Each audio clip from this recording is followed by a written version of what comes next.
Cerita dimulai dengan turnamen sebuah game yang sedang naik daun selama beberapa tahun terakhir di Cina, yang berjudul Glory.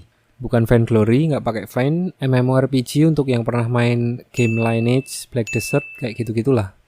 Dari beberapa tim e-sport yang berpartisipasi adalah Excellent Era yang seragamnya merah kayak Ultraman, Blue Rain yang biru, Tiny Herb yang hijau-hijau kayak rumput tetangga, dan Tyranny. Dua tim yang sedang bertanding adalah Excellent Era melawan Tiny Herbs. Masing-masing tim terdiri dari 6 player, 5 pemain utama dan 1 untuk cadangan. Dan perkenalkan karakter utama kita yaitu YQ, sang kapten dari Excellent Era yang mengantar mereka menjadi juara selama 3 tahun berturut-turut. Di setiap pertandingan, dia selalu menggunakan masker agar mematuhi protokol kesehatan. Wah. Dia menggunakan masker agar identitas dirinya tidak diketahui publik dan menyelamatkan dirinya dari sesumbar.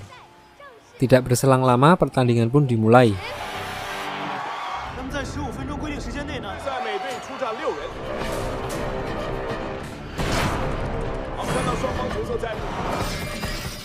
Tim Excellent Era terlihat sudah sangat berpengalaman menghadapi Tiny Herbs. Mereka mengacak-ngacak formasi Tiny Herbs dan di saat yang sama seorang cewek dari Excellent Era yang bernama Sumu Cheng, dia bertugas untuk membuat kapten lawan sibuk.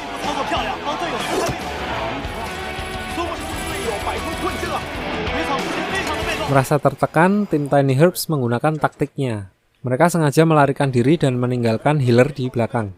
Di sini, YQ, kapten tim Excellent Era, sudah curiga dengan itu dan memerintahkan semua anggota timnya untuk waspada. Namun salah satu anggota timnya yang gak sabar dan akhirnya masuk ke perangkap. Udah dibilangin lu Tong. Tentu saja anggota Excellent Era yang gak sabaran tadi langsung dikeroyok sama Tiny Herbs.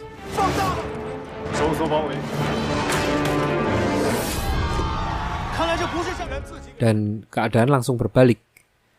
Mereka harus melanjutkan pertandingan 4 lawan 5 orang. Merasa sudah di atas angin, salah satu penembak Tiny Herbs mengincar Kapten YQ, namun malah tertembak duluan oleh Sumu Cheng. Jadi 4 lawan 4, Excellent Era kembali menggunakan taktik yang sama waktu awal tadi. Dan di menit-menit akhir mereka dapat menghabisi tank musuh.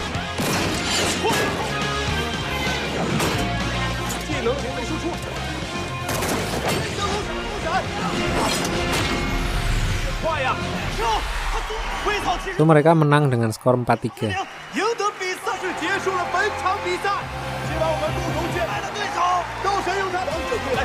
Dan seperti biasa, YQ tidak menghadiri acara jumpa pers dan lain-lain. Namun ternyata bukan hanya kemampuan saja yang dibutuhkan dalam bisnis e-sport. Di sini, komisaris utama tidak menyukai kebiasaan YQ karena tidak mau tampil di depan publik, yang menyebabkan mereka tidak mendapatkan keuntungan dalam hal finansial. Untuk yang belum paham, komisaris di sini adalah yang punya modal atau investor. So, dia menyuruh Tao, direktur dari tim tersebut, untuk mengganti YQ dengan seseorang yang lebih mencolok. So, YQ dikenalkan dengan calon penggantinya yang bernama Sun Xiang. Dia adalah seorang rising star, jadi sangat berbakat namun belum begitu berpengalaman. Masih pemula, jadi masih suka pamer ya kan, padi semakin berisi semakin menunduk. Awalnya mereka menyuruh YQ untuk mengajarinya dan menggantikannya menjadi kapten tim kelak. Namun karena pandangan pertama udah nggak enak, YQ memutuskan untuk putus kontrak dan pensiun saat itu juga. Dia juga memberikan akun game yang telah dia rawat selama 10 tahun.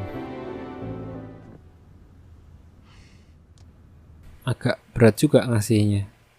Di sini saya sempat sangat emosi melihat itu dan rasa-rasanya jadi pengen ngambil pinjaman di bank. Lalu YQ pergi meninggalkan asrama Excellent Era.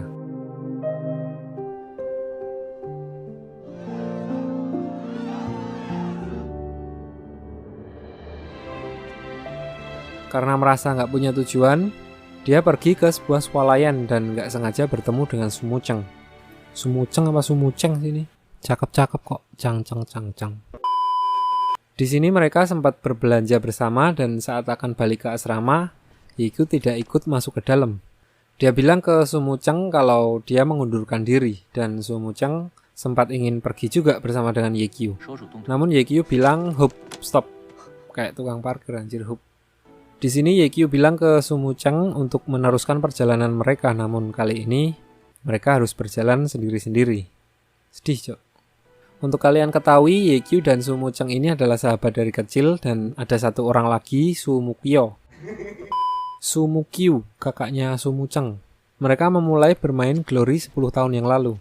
Mereka bertiga bisa dikatakan founding father-nya Excellent Era waktu itu, salah satu tim yang tertua. Lalu, secara kebetulan, di warnet mereka bertemu dengan Tao yang sekarang menjadi manajer mereka.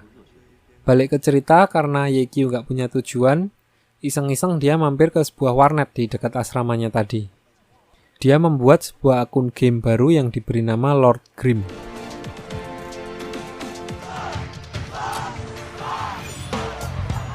Di sini, dia bertemu dengan banyak sekali pemula yang mengingatkannya waktu pertama bermain Glory 10 tahun yang lalu.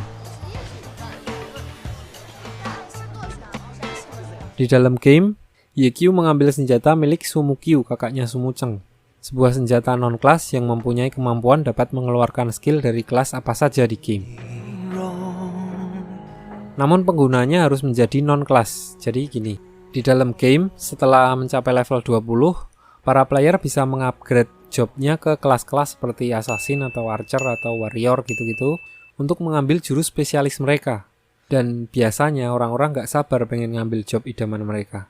Namun Yekyu di sini malahan tertarik untuk tetap menjadi non-kelas untuk menggunakan senjata milik Sumukyu yang dapat mengeluarkan skill dasar dari semua job yang diberi nama Myriad Manifestation Umbrella. Kembali ke cerita, ternyata bos dari cafe internet itu juga sedang main Glory dan terlihat dia cukup payah dalam permainan itu. Dia adalah seorang fanatik dari Yekyu, fans berat. Di sini Yekyu mencoba membantu si bos warnet itu yang bernama Guguo. Namun Guguo tidak menyadari kalau yang membantunya itu adalah Yekyu, pemain idolanya, karena waktu di panggung Yekyu selalu menggunakan masker taat protokol. Melihat ada lowongan di situ, Yekyu melamar dengan nama Yexiu. Aneh jelasin dulu sebelumnya, jadi Yekyu itu punya kembaran. Yang satu namanya Yekyu pakai Q, yang satu pakai X, Yexiu. Jadi pokoknya nggak ketahuan kalau dia pro player e-sport. Lalu saat ditanya pengalaman kerja, dia tidak mempunyai satupun kualifikasi untuk dapat bekerja di situ. Namun karena keahliannya bermain Glory, dia akhirnya diterima di warnet itu. So Yekyu diberikan tempat tinggal yang sangat jauh berbeda dengan tempat tinggalnya dulu di asrama Excellent Era.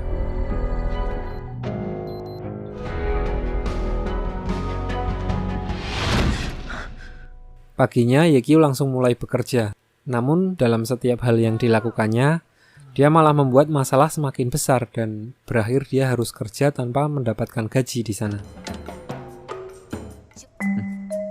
Di sisi lain, seorang wartawan yang juga sangat fanatik terhadap Yekyu bersikeras untuk mendapatkan informasi kenapa Yekyu meninggalkan Excellent Era, tim yang telah ia bangun selama 10 tahun. Namun, karena tidak diperbolehkan masuk oleh para satpam, dia mampir ke warnet Happy yang berada di seberang jalan untuk bermain Glory. Dan secara kebetulan, dia bertemu dengan Lord Grimm di dalam game dan bersama-sama berniat akan mengalahkan bos. Namun, karena pengalaman Yekyu, di sini dia dapat melihat niat buruk wartawan tersebut yang ingin mendapatkan harta rampasan untuknya sendiri. So Yekyu memutuskan untuk tidak melakukan apa-apa sampai semua anggota timnya mati.